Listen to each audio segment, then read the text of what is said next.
this might be the new most popular toy camera.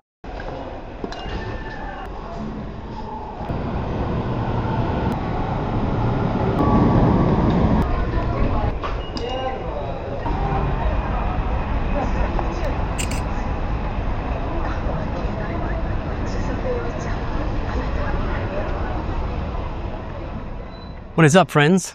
This is the Godox C100. It markets itself as being a Lightmeter, specifically for film photography, and a toy camera at the same time. And yeah, that is exactly what it is.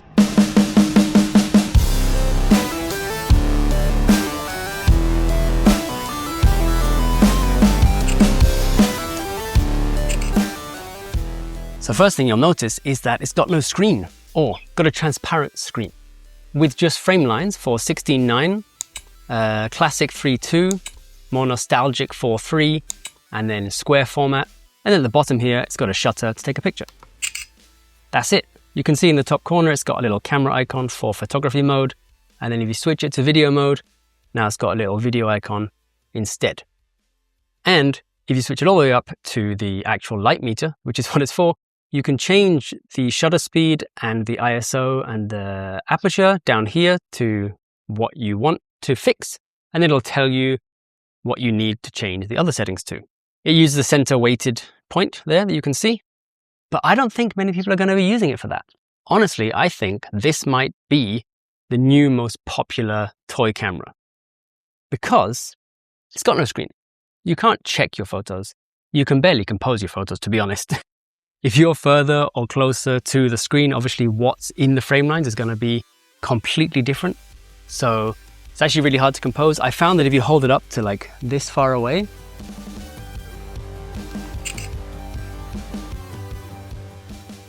then the frame lines are roughly accurate to what you're going to take a picture of.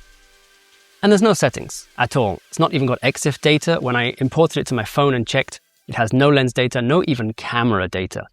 Something like the G6 thumb camera calls its camera HD and then tells you actually the settings that are being used, whereas this is just EXIF free, which is weird because it's got a built-in Lightmeter.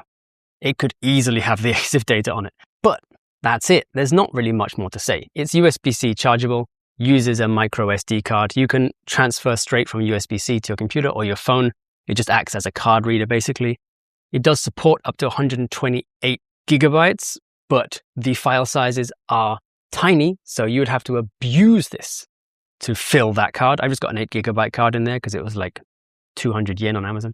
The only real negative I would say, apart from not being able to see, compose, or check your photos, which I think is kind of the point, a little bit charming in a way, is the fact that it is quite loud. When you take a picture, it makes like a pretty aggressive sound.